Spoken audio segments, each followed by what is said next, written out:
दोस्तों, एक बार फिर से आप लोगों को हमारे BNYS चैनल में स्वागत है कि जैसा कि मैंने आपको लास्ट वीडियो में बताया था कि BNYS कोर्स के बारे में डिटेल्स हम बताएंगे। बेसिकली जो BNYS कोर्स है, bachelor of naturopathy yoga science, definitely naturopathy भी है और योगा भी है।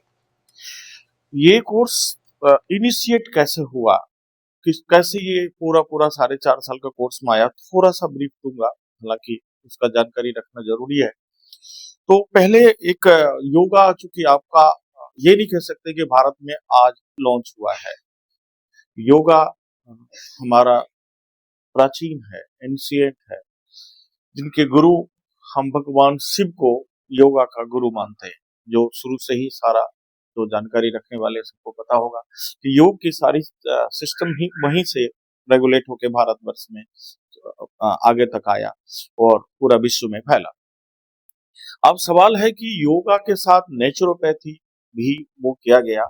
इनिशिएशन में इसके पीछे बहुत काम हुआ, बताया गया कि नहीं, ये आयुर्वेद संरचना से थोड़ा अलग है और इसको योगा को और जो प्राकृतिक चिकित्सा है इसको एक अलग राह दे दिया जाए। वो डेफिनेटली गवर्नमेंट ने, जैसा मैंने बताया था, कि इसके लिए एक सेपरेट काउंसिल बनाया गया, central council of research yoga and naturopathy. ये आज भी जनकपुरी में है।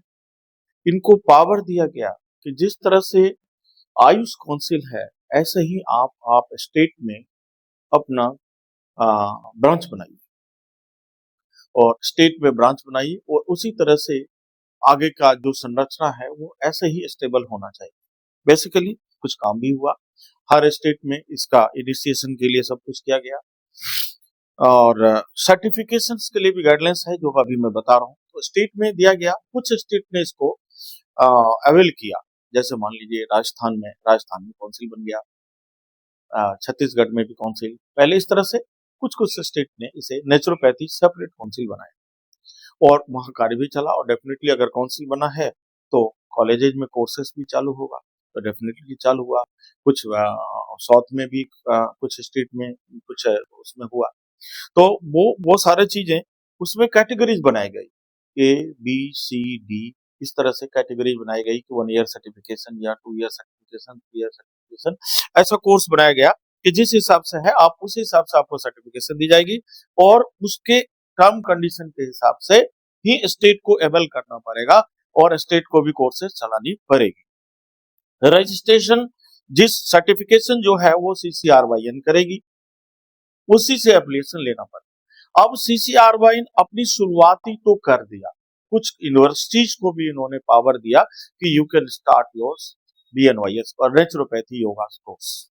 BNYS नहीं, नेचुरोपैथी योगा कोर्स शुरू कर सकते हैं। इस तरह से जैसे CMJ यूनिवर्सिटी मेघालय, इस तरह से मतलब सब उनके पास 18 का लेटर है, 2018 का लेटर है। इस तरह से कुछ यूनिवर्सिटीज को मिला और बाकी स्टेट लेवल पे जिस स्टेट में ये काउंसिल बन गया उस लेवल उसमें और कॉलेजेस को भी मान्यता दी गई कि भाई आप उसको चलाइए।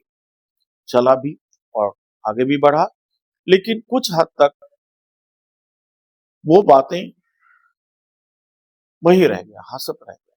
चीजें ये आगे बढ़ी, उससे उस केस में क्या हुआ कि काफी लोगों ने कोर्सेज करके प्राइवेट सोसाइटी बना के कोर्सेज देना शुरू कर दिया। प्राइवेट सोसाइटी और रजिस्ट्रेशन भी अलग से अपना करना शुरू हो गया। ऐसे बहुत सारे साइट्स भी लॉन्च हो गए जिन्होंने रजिस्ट्रेशन देना शुरू किया। तो बेसिकली वो चीजें एक भ्रांति फैलाने वाली हो गई लास्ट में। अब जो रिसेंटली बात बताऊंगा वो चीजें ये रहा कि आपको BNYS कंप्लीटली 4.5 साल का कोर्स और 1 साल का जो प्रैक्टिस है वो उसको वैलिड किया गया। और ये लास्ट ईयर से 2024 से हम देखेंगे कि नॉर्थ इंडिया में, यूपी में भी रजिस्ट्रेशन चालू हो गया। और वो ऐसा नहीं कि उसका अलग से काउंसिल बना, अब इसको देखते हुए आयुष ने अपने अंडर में ले लिया इसको और अब जो रजिस्ट्रेशन देगी वो आयुष ही देगी। लेकिन सवाल यह है कि क्या अगर हमने आयुष अप्रूव्ड कॉलेज से किया है तभी हमारा रजिस्ट्रेशन होगा या नहीं होगा, या हमने किसी ऐसी जगह से किया है जो यूनिवर्सिटी यूजीसी रिकॉग्नाइज तो है पर आयुष का उनके पास नहीं, तो फिर मेरा क्या होगा, इस तरह की स्थिति है। तो उसमें देखा गया कि काफी भाई लोगों ने कोर्स किया है, लेकिन उस कोर्स को आगे कुछ उनको समझ ही नहीं आ रहा है, क्योंकि आगे रजिस्ट्रेशन का आगे सिस्टम नहीं बन रहा है। तो भाई ये तो कंफर्म हो गया कि अब गवर्नमेंट इसको ले ली है ऑलमोस्ट। महाराष्ट्र या उस तरफ ये भी कर दिया गया है कि नीट के थ्रू एडमिशन होगा, और अब तो गवर्नमेंट ने क्लियर कर दिया कि 2026 के जितने भी पैरामेडिकल कोर्स हैं वो सारे नीट के थ्रू ही होगा। तो उस पे काम चल रहा है। फिलहाल मैं इस चीज को कहूंगा कि अगर जिन लोगों ने एडमिशन ऐसे यूनिवर्सिटी में भी लिया है जिनके पास आयुष का अप्रूवल नहीं है लेकिन यूजीसी रिकॉग्नाइज है, वो भी लिस्ट किया गया है। आप यूपी उत्तर प्रदेश काउंसिल में चले जाइए आयुष में, या और जगह भी काउंसिल में चले जाइए जहां इस पर काम हो रहा है। हरियाणा गवर्नमेंट भी रजिस्ट्रेशन चालू करने वाली है। तो उसमें लिस्ट में जिन जिन यूनिवर्सिटी का नाम है, आप उनमें से किसी भी यूनिवर्सिटी से कोर्स कर सकते हैं, जो 4.5 साल का कोर्स है। लेकिन सवाल यह है कि कोर्स तो कर लेंगे आप, कोर्स कर लेंगे, लेकिन उसके बाद चूंकि यूनिवर्सिटी भी आपको वो सारी बारीकी आपको समझा पा रही है, रजिस्ट्रेशन का नॉर्म्स, या नहीं समझा पा रही है, आपको पता है या नहीं पता है कि रजिस्ट्रेशन हमारा किस मेथड से होगा, कैसे होगा रजिस्ट्रेशन, उसके लिए हमारे पास डॉक्यूमेंटेशन क्या चाहिए, वो जानकारी हम आपको दे रहे हैं। तो कृपया आप उस चीज को समझिए, और ये जो बातें मेरी हैं, जो मैं टॉपिक्स बता रहा हूं, जितने भी पॉइंट्स बता रहा हूं, उसको ध्यान में रखते हुए फिर को किसी भी जगह कोर्स में ज्वाइन करिए। सबसे पहली बात कि जिस यूनिवर्सिटी से आप कोर्स कर रहे हैं वो आपको फाइनली वेरिफिकेशन या जो भी चीज है वो सारा स्टेप्स जितने भी मेडिकल रिक्वायरमेंट है वो पूरा करें। पहली बात कि जिस स्टेट से आप कर रहे हैं कोर्स, जिस स्टेट में यूनिवर्सिटी कॉलेजेस लाइज कर रही है, चूंकि आयुष काउंसिल हर स्टेट में अवेलेबल है ऑलमोस्ट, तो सबसे पहले आपको उसी काउंसिल में आपको रजिस्ट्रेशन लेना। अब उस रजिस्ट्रेशन के लिए क्या क्या चीज चाहिए? अगर आपने कोर्स किया है 4.5 साल का, तो 4.5 साल के कोर्स के बाद आपका 1 साल का इंटर्नशिप होना चाहिए, वो भी जो हॉस्पिटल मान्यता प्राप्त है, जिससे प्रॉपर रजिस्ट्रेशन है, सब कुछ है, वहीं का रजिस्ट्रेशन इंटर्नशिप वैलिड करेगा। या उस कॉलेज के पास अगर आयुष अप्रूव है, उसके पास अपना इन हाउस है, हॉस्पिटल है, तो वो फिर वो उसमें मान्य होगा। दूसरी बात, जब आपकी रजिस्ट्रेशन फर्स्ट टाइम वहां पे हो जाती है, तो देन अपने स्टेट में जहां का आपका डोमिसाइल है या जहां का आपका आधार कार्ड है, जिस जगह पे आप रहते हैं, जिस जगह पे आपको क्लिनिक खोलना है, उसका एड्रेस होगा।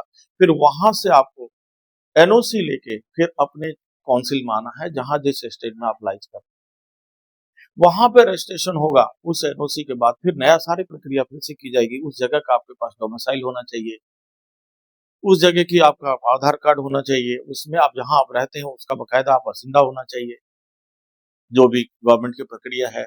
और जहां पे आपका क्लिनिक खुलेगा वो एड्रेस भी प्रॉपर होना चाहिए, क्योंकि जो भी वेरिफिकेशन हो वो पूरा पूरा हो।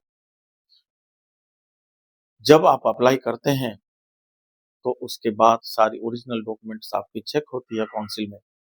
अगर सारी चीज प्रॉपर होगा आपकी रजिस्ट्रेशन हो जाएगी, और वो एज इट इज जैसे बीएमएस डॉक्टर्स के रजिस्ट्रेशन होते हैं वो सेम तरह का परमानेंट रजिस्ट्रेशन होता है।